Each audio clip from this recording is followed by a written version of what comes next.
Assalamualaikum warahmatullahi wabarakatuh. Selamat pagi semuanya. Yang terhormat Ibu Aprilia Wetini Tias SE MSI selaku dosen pengampu mata kuliah teori akuntansi dan teman-teman semua kelas B. Kami dari kelompok 1 akan mempresentasikan bab 8 yaitu mengenai konsep aktiva. Izinkan kami untuk memperkenalkan diri. Saya sendiri Ana Melihatu Nikmah dengan NIM 2021-12043. Yang kedua ada Sila Anggi Amalia dengan NIM 2020-12144. Yang ketiga Ikmalun Niam dengan NIM 2020-12162. Yang keempat Ulfa Fitriani dengan NIM 2021-12040. Yang kelima Deva Mary Kristiana dengan NIM 2021-12041. Dan yang terakhir Anissa Adriani dengan NIM 2021-12042. Bahasan pada hari ini itu ada 5. Yang pertama karakteristik aktiva, yang kedua konsep penilaian, yang ketiga pengakuan aktiva, yang keempat masalah-masalah khusus, dan yang terakhirnya aktiva menurut IFRS. Ke pembahasan materi, apa sih definisi aktiva itu? Menurut APB pada tahun 1970, dalam statement nomor 4 mendefinisikan aktiva sebagai berikut, yaitu sumber-sumber ekonomi perusahaan yang diakui dan diukur sesuai dengan prinsip akuntansi berterima umum, termasuk beban tangguhan tertentu yang tidak berbentuk sumber ekonomi. FASB mendefinisikan aktiva adalah manfaat ekonomi yang mungkin terjadi di masa mendatang yang diperoleh atau dikendalikan oleh suatu entitas tertentu sebagai akibat transaksi atau peristiwa masa lalu. Selanjutnya, karakteristik aktiva. Karakteristik yang pertama yaitu memiliki manfaat ekonomi di masa mendatang. Jadi, sesuatu dapat dikatakan sebagai aktiva bila sesuatu tersebut memiliki kemampuan baik secara individu atau bersama-sama dengan aktiva lain untuk memasukkan aliran kas masuk di masa mendatang, baik secara langsung maupun tidak langsung. Kemudian, karakteristik yang kedua yaitu dikuasai oleh suatu unit usaha. Jadi sesuatu dapat dikatakan sebagai aktiva bila unit usaha tertentu dapat menggunakan manfaat aktiva tersebut dan menguasainya sehingga dapat mengendalikan akses pihak lain terdapat aktiva tersebut. Kemudian karakteristik yang ketiga yaitu hasil dari transaksi masa lalu.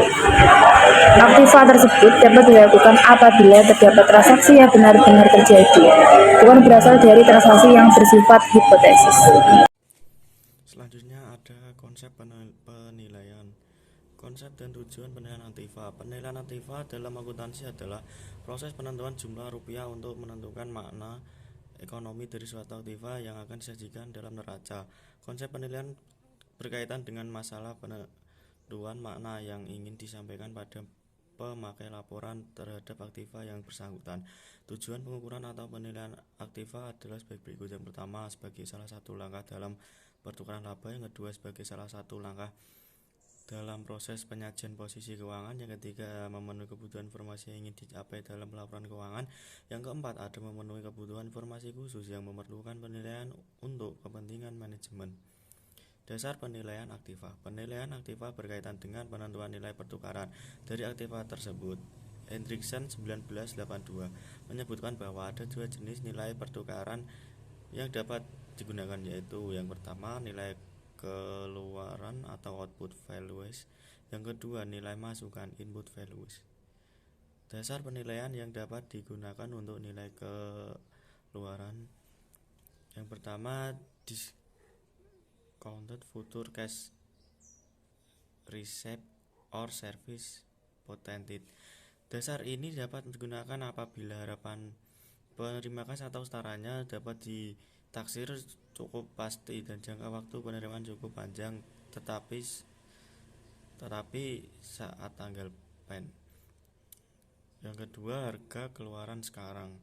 Dasar penilaian ini dapat digunakan untuk menilai surat berharga dan beberapa jenis persediaan. Apabila ada tambahan biaya untuk penjualan tersebut, maka harga jual sekarang harus dikurangi dengan biaya tersebut sehingga dihasilkan nilai bersih yang dapat direalisasi.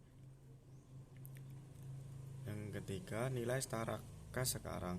Nilai ini dapat diukur dari kutipan harga pasar barang sejenis yang kondisinya sama. Nilai setara kas sekarang dianggap relevan karena menunjukkan kondisi perusahaan dalam hubungan dengan penyesuaian dalam keadaan lingkungan. Yang terakhir ada nilai likuidasi. Nilai likuidasi sama dengan harga jual sekarang atau nilai setara kas sekarang, dengan perbedaan bahwa nilai keluarannya diperoleh dari kondisi pasar yang berbeda. Yang kedua yaitu nilai masukan. Dalam menilai aktiva, nilai masukan sering dianggap lebih tepat daripada nilai keluaran karena nilai tersebut lebih dapat diuji kebenarannya atau nilai tersebut tidak memungkinkan dilakukannya pelaporan pendapatan sebelum pendapatan benar-benar terrealisir. Dengan kata lain, meskipun nilai keluaran yang menyajikan laporan keuangan secara konseptual lebih baik, namun dalam kondisi tertentu nilai masukan dipandang lebih tepat. Hal ini disebabkan nilai masukan dapat menunjukkan nilai maksimum perusahaan atau produk perusahaan tidak memiliki harga pasar sehingga tidak memungkinkan untuk memperoleh nilai keluaran.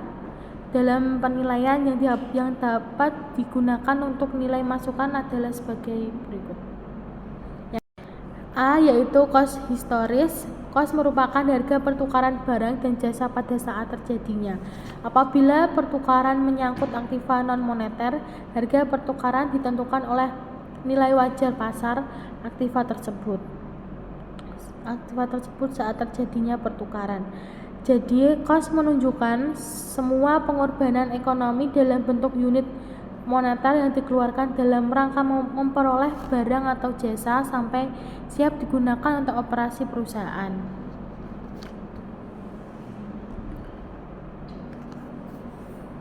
Yang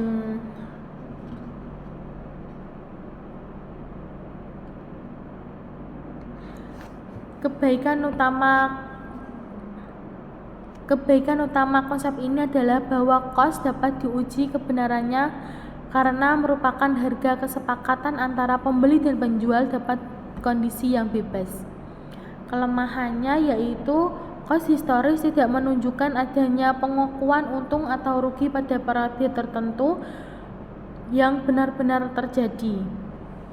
Di samping itu, cost aktiva yang diperoleh pada waktu yang berbeda tidak dapat ditambahkan secara bersama-sama dalam neraca karena memiliki daya beli yang berbeda. Selanjutnya B yaitu cost masukan terkini.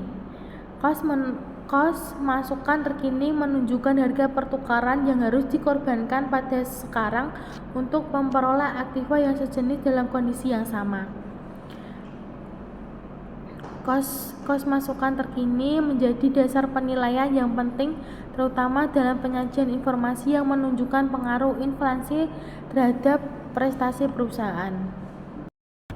Selanjutnya C yaitu discount future cost.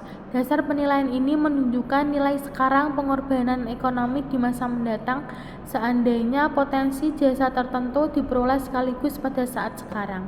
Syarat utama digunakannya dasar penelitian ini adalah kepastian tentang harga potensi jasa di masa mendatang atau setidaknya dapat ditaksir dengan cukup pasti.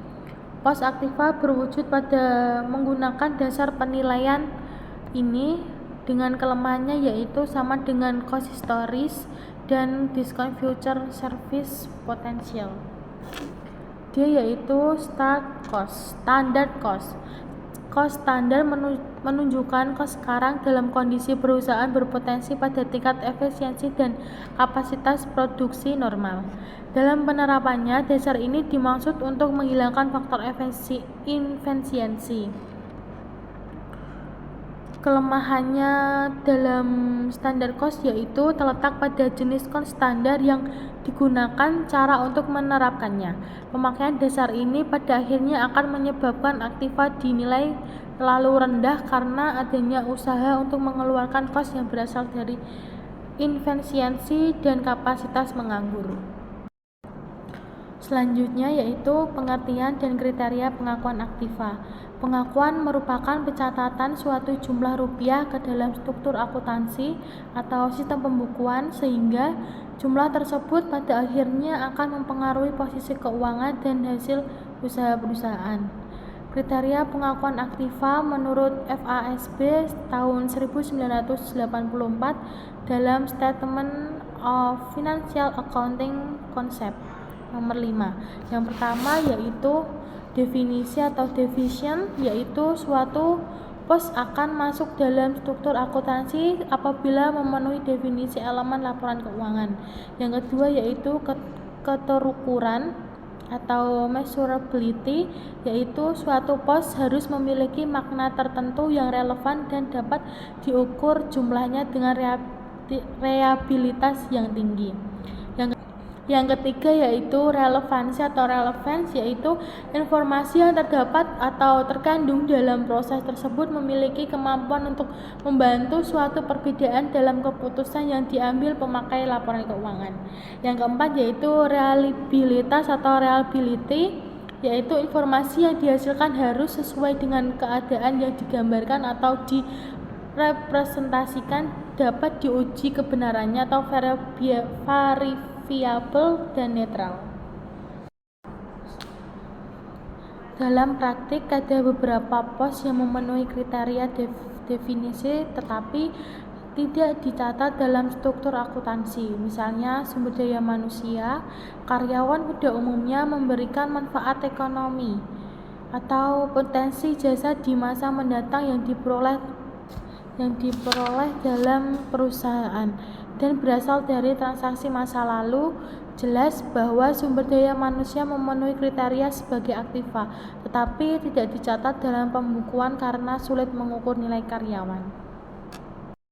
Dalam beberapa aturan secara informal diwujudkan dalam bentuk konvensi atau hal lain yang secara formal dirancang oleh badan yang berwenang, seperti aturan menurut konvensi adalah piutang dagang dicatat bila penjualan, kredit dilakukan dan peralatan dicatat saat pembelian. Atau dalam contohnya seperti aturan yang didasarkan pada keputusan badan berwenang adalah kapitalis.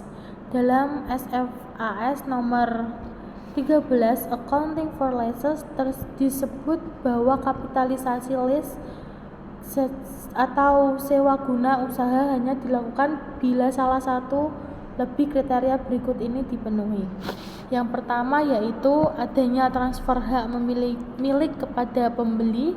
Yang kedua yaitu kontrak menyebutkan adanya hak pilih atau option untuk membeli dengan syarat yang menguntungkan pembeli. Yang ketiga yaitu jangka waktu leasing 75% atau lebih dari sisa taksiran umum ekonomi pada saat kontrak ditandatangani. Yang keempat yaitu nilai sekarang dari pembayaran sewa minimum sama dengan 90% dari nilai pasar yang wajar dari aktiva yang disewa terhitung secara kontrak dimulai. Selanjutnya yaitu adapun kriteria yang diajukan oleh KAM adalah sebagai berikut. Yang pertama yaitu didasarkan pada hukum. Pengakuan terhadap aktiva tergantung pada konsep legal dari aktiva yang bersangkutan. Pencatatan terhadap piutang dagang pada saat penjualan dan pembelian aktiva menunjukkan hak legal untuk menggunakan manfaat yang ada pada aktiva. Kriteria ini berhubungan dengan informasi akuntansi yang relevan dan reliable. B. Pemakaian prinsip konservatif. Prinsip konservatif masyarakat perlu mengantisipasi kerugian daripada keuntungan. Dengan demikian, biaya rugi atau hutang dapat diakui dicatat lebih awal meskipun masih dalam tahap kemungkinan akan terjadi. Sebaliknya, aktiva pendapatan atau untung hanya dicatat apabila benar-benar telah terrealisasi atau terjadi. Misalnya, perusahaan sedang dituntut di pengadilan. Pada kondisi demikian, apabila ada kemungkinan perusahaan mengalami rugi, maka hutang harus segera dicatat. Yang selanjutnya yaitu C. Makna atau substansi ekonomi suatu transaksi. Apabila suatu transaksi ditinjau dari makna ekonominya telah terjadi, maka suatu pos dapat segera dicatat dan dilaporkan dalam laporan keuangan. Kriteria ini dimaksud untuk menentukan makna ekonomi dari suatu transaksi yang berhubungan dengan pelaporan informasi yang relevan dengan tetap mempertahankan faktor materialitas. Misalnya, suatu sewa guna usaha tulis dapat dikapitalisasi dan dianggap sebagai aktiva perusahaan apabila ditinjau dari makna ekonominya. Ada transfer hak milik terhadap aktiva yang bersangkutan. Yang D yaitu kemampuan mengukur nilai aktiva. Jika akuntan tidak dapat mengukur nilai aktiva baik dengan cara arbitrer maupun cara lain, maka aktiva tersebut tidak boleh dicatat. Kondisi ini merupakan alasan utama mengapa sumber daya manusia tidak dicatat. Sebagai suatu aktiva, keterukuran ini berhubungan dengan reliabilitas informasi. Materi selanjutnya masalah-masalah khusus dalam konsep aktiva. Dalam konsep aktiva ada beberapa masalah khusus yang diperdebatkan sampai sekarang. Masalahnya antara lain yang pertama beban tangguhan atau deferred charge. Menurut The Commit on Terminology yang dituangkan dalam Accounting Terminology Bulletin nomor 1 tahun 1953, disebutkan bahwa sesuai definisi aktiva, beban tangguhan bukan merupakan aktiva dalam arti umum. Akan tetapi, jika beban tersebut dimaksudkan untuk ditandingkan dengan pendapatan masa mendatang, maka dalam struktur akuntansi, beban tersebut dapat diklasifikasikan sebagai aktiva dalam neraca. Semua pengeluaran ekonomi akibat transaksi yang sah dan wajar akan dicatat sebagai aktiva atau potensi jasa paling tidak untuk sementara, kemudian pada akhir periode dibebankan sebagai pengurangan pendapatan. Yang kedua, kapitalisasi bunga. Kapitalisasi bunga sering menjadi masalah dalam struktur akuntansi. Masalah ini muncul terutama bila perusahaan sedang membangun fasilitas fisik yang dibiayai dengan dana pinjaman dan jangka waktunya cukup lama. Ada beberapa perlakuan akuntansi terhadap bunga tersebut. Yang pertama, bunga tidak dikapitalisasi. Alasan yang mendukung tidak adanya kapitalisasi bunga adalah bunga merupakan kos pendanaan dan bukan elemen kos. Dengan demikian, perusahaan dapat menghindari bunga tersebut dengan memilih alternatif pendanaan ekuitas atau pemegang saham. Yang kedua, bunga dikapitalisasi dan dimasukkan sebagai elemen kos fasilitas fisik yang dibangun sendiri. Alasan yang mendukung perlakuan ini adalah definisi kos menunjukkan seluruh pengorbanan sumber ekonomi untuk memperoleh barang dan jasa. Bila fasilitas fisik tersebut tidak dibangun sendiri, maka jumlah yang dibayar pada kontraktor termasuk juga bagian untuk menutup bunga yang dibayar oleh kontraktor tersebut. Yang terakhir, pembebanan bunga sebagai beban pendapatan pada tahun terjadinya justru akan menimbulkan distorsi laba. Yang ketiga, bunga dikapitalisasi tetapi tidak dimasukkan sebagai elemen kos fasilitas fisik yang dibangun. Alasannya adalah bahwa bunga merupakan biaya pendanaan. Oleh karena itu, untuk menghindari distorsi laba yang dapat mengakibatkan kesan yang salah terhadap prestasi perusahaan, terutama bila pendapatan tidak dapat menutup bunga konstruksi tersebut, maka bunga tidak dapat dimasukkan sebagai elemen kos fasilitas fisik. Poin yang ketiga, pengeluaran kapital untuk aktiva atau capital expenditure. Capital expenditure adalah pengorbanan sumber ekonomi yang berkaitan dengan objek jasa atau fasilitas fisik, baik di saat diperoleh maupun saat digunakan dalam operasi. Objek jasa tersebut biasanya memiliki umur ekonomi yang panjang, sehingga pengeluaran tersebut tidak layak kalau langsung dibebankan sebagai pengurang pendapatan tahun berjalan.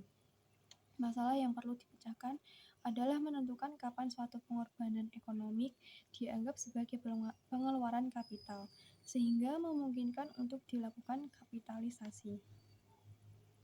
Poin yang keempat, aktiva donasi atau sumbangan. Masalah khusus lainnya yang sering timbul adalah apabila perusahaan memperoleh suatu aktiva tanpa harus mengeluarkan atau mengorbankan suatu ekonomi. Misalnya, aktiva yang berasal dari sumbangan atau donasi. Meskipun aktiva sumbangan diperoleh tanpa pengorbanan ekonomi, aktiva tersebut harus tetap dicatat sesuai dengan nilai wajarnya atau nilai tunai implisitnya. Hal ini disebabkan pengakuan terhadap suatu aktiva tidak didasarkan pada asal atau sumber diperolehnya suatu aktiva, tetapi didasarkan pada manfaat yang melekat pada aktiva tersebut. Poin yang kelima, transaksi aktiva non-moneter. Masalah lain timbul apabila pengorbanan ekonomi untuk memperoleh suatu aktiva bukan berupa kas, tetapi berbentuk aktiva non-moneter. Pada kasus demikian, pengukuran yang umum digunakan untuk menentukan aktiva non-moneter adalah jumlah rupiah uang tunai yang akan diperoleh seandainya aktiva non-moneter tersebut dijual lebih dahulu secara tunai di pasar umum. Selanjutnya, pengertian aktiva menurut IFRS. Aktiva adalah sumber daya dan bukan ultimate untuk menerima sumber aliran masuk di masa mendatang. Sumber ekonomi dapat berupa satu hak yang ditetapkan oleh kontrak, undang-undang, dan sejenisnya. Dua, hak yang timbul dari kewajiban pihak lain. Tiga, nilai sumber daya lain jika sumber daya tersebut mampu menghasilkan manfaat ekonomi. 4. Beberapa aktiva khususnya jasa yang langsung dikonsumsi saat diterima. Selanjutnya, pengertian pengakuan dalam kerangka konseptual menurut IASB. Pengakuan adalah proses memasukkan di dalam neraca atau laporan laba rugi suatu item yang memenuhi definisi elemen dan memenuhi kriteria pengakuan yang dinyatakan dalam kerangka konseptual. Hal ini meliputi penggambaran item dalam bentuk kata dan jumlah moneter. Kriteria pengakuan dalam kerangka konseptual menyatakan bahwa entitas mengakui suatu item yang memenuhi definisi elemen jika 1. Ada kemungkinan bahwa manfaat ekonomi di masa depan yang diasosiasikan dengan item dan mengalir ke atau dari entitas, dan 2. Item tersebut memiliki cost atau nilai yang dapat diukur dengan handal. Namun demikian, IASB telah merevisi kerangka konseptual sehingga konsep pengakuan harus meliputi A. Kemungkinan, B. Relevasi dan batas cost, C. Full representation, dan meningkatkan karakteristik kualitas. Selanjutnya yaitu pengertian derecognition atau menarik kembali pengakuan dalam IFRS. Derecognition adalah menarik kembali aktiva yang pernah diakui dari laporan neraca perusahaan. Nah, di sini itu ada konsekuensi derecognition. Yang pertama, suatu entitas tidak akan mengakui lagi aktiva yang pernah diakui sebelumnya. Yang kedua, suatu entitas mungkin akan mengakui aktiva yang timbul dari transaksi atau kejadian yang akan menimbulkan derecognition. Dan yang terakhir ada laba atau rugi dapat timbul dari adanya derecognition aktiva yang sebelumnya diakui dan pengakuan dari aktiva baru. Ada tujuan akuntansi terhadap transaksi yang akan menimbulkan derecognition, itu harus represent faithfully. Kedua hal berikut ini ada sumber daya itu harus masih ada setelah transaksi, dan perubahan di dalam sumber daya adalah akibat dari transaksi. Selanjutnya, pengertian dan metode pengukuran aktiva.